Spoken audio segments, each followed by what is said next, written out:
Well, hey everybody, we are taking a quick look at what happened last week in D1A rugby. And as we get there, I want to thank our sponsors, Irish Rugby Tours, Next Phase Rugby, Panther Rugby Academy, and US Rugby Foundation supporting grassroots rugby around the world. And also thanks a lot to the patrons and Patreon patrons who support Goff Rugby Report. And go to golfrugbyreport.com/support-GRR if you want to do something about that. Anyway, let's get into it. Central Washington, all they did was play two of the biggest teams in Canadian collegiate rugby in University of Victoria and University of British Columbia. They did that in the space of a few days because there was a delay because of weather for the UVic game, but they managed to squeeze that one in, get a win, a close win, get back home, get a close win over UBC. That second one, the first one was a bit of a surprise. The second one was even more of a surprise. UBC game, video quality not great to show you, so we'll show you a little bit from the UVic game, however.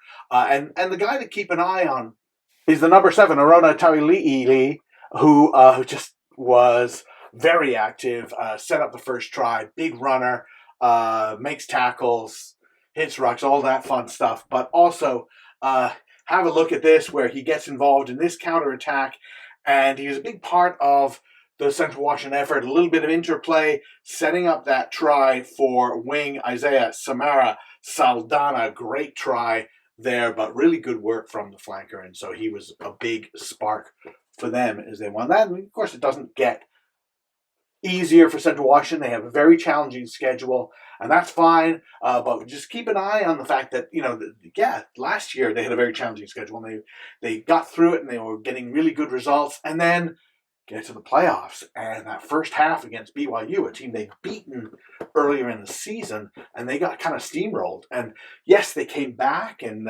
okay, great. Played better in the second half, but it was just like try for try in the second half. So they lost by about 30 in that playoff, and they don't want to do that again. So just keep an eye on the fact that it's not how you start, it's how you finish. St. Mary's hosted Arizona in a very intense, very entertaining, kind of chippy game in Moraga. And St. Mary's scored in the first minute, and you'll see Eric Storty setting up lock Cathal Coakley, and he's going to pass it off to Eric Storty's brother, Mario, to go in at the corner. Very nicely done from St. Mary's. So they set the tone early. Storty set up the second one, too. He just makes this beautiful break and lovely little back and forth between the outside backs, and they get it over. This is just the kind of way that St. Mary's plays, isn't it? They love to play open rugby. Arizona didn't fold. They didn't implode. We didn't expect them to. They set them all, and they get that going. Really good patience here from Arizona. And Maddox King snakes over for the try. 48-15 for St. Mary's in the end, but Arizona's still got a lot of rugby to show us. Staying in Northern California, and we're having a look at UC Santa Cruz against UC Davis. And here, UC Davis, a little bit of a surprise. I don't know. I didn't really expect them to win by so much, but they had a really good showing here against the Banana Slugs. Starts off, this is a heads-up play. Scrum half Marco Bordesai going for the quick tap. He sees nobody's back there. He boots the ball downfield, chases after it, nice little toe ahead, and keeps towing it ahead and getting in for a really good heads-up try. And then on the other halfback of the halfback partnership, Hugo McWade, the fly half, as you'll see, this is a really good team try. The UC Davis moving the ball well, getting themselves into good position for some front foot, and he sees that little gap in the UCSC defense, just nudges a little grubber through there. Just fantastic stuff. And lock Maxwell Burns chases onto that. Well, actually, we're like 80% sure that's Maxwell Burns. Can't really see the numbers. So I'm pretty sure, just from what I can see, that it was Maxwell. And if it's not, sorry. Well, the bounce is kind to him, and he stays on it, which I think is a very good thing from him, and goes in for the try. So really, really good win after a tough loss a week before.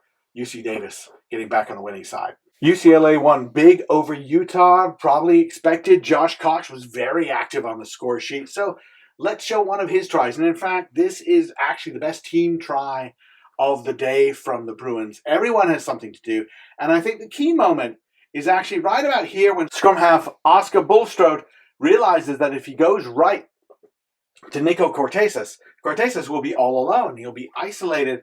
So he runs a keeper instead with his forwards right behind him. I think that's kind of a critical moment in this sequence. Some good running from Flyhalf, Ewan, Latimer in this movement. And hey, look, I'm a Sammy McMillan fan, big time, the hooker for UCLA. But if they put any opposition on that ruck at all, he'd be penalized for sealing because he just goes right down on the ball. But nobody's there, so generally referees will let that go. Anyway, they win that ruck. Hands out, lovely. Cox in the corner. Great work, UCLA. Big win. And we finish up in Texas. UT Austin has started very well. Nice shutout win against TCU this past weekend. It wasn't precise or always pretty, but what Texas did was run hard and they work hard in support.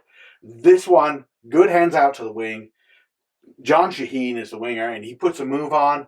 Very nice finish. Big shutout for Texas Austin. Longhorns, team to watch in the Red River. And finally, Texas A&M also won, playing Baylor at Baylor's really nice field. It's on the main drag there in Waco, Texas. So really kind of high visibility, which is terrific to see for collegiate rugby. What A&M did really well was they played in Baylor's end of the field. They put the ball back there. They made sure that Baylor had to work very hard just to get downfield and get something going.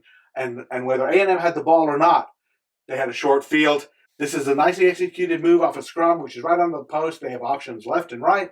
They go right. Well done, Aggies. Baylor has to get their restarts right. They had a few that had to get called back for a scrum center, and really got to get that right. If you're kicking off, you've already given up a try, now you're giving up another attacking opportunity. So Bears have to fix that. Meanwhile, Baylor's defense had to work really hard. In the end of the game, I think they're a little bit out of sorts, a little bit tired, trying to get themselves out of their end all day. And A&M almost botches this 3-on-1, but they do finish it off in the end. Nicely done. And Texas A&M, collision course with Texas Austin? Yeah, I think so, a little bit. Anyway, that's what we got for this week, and we'll see you next week.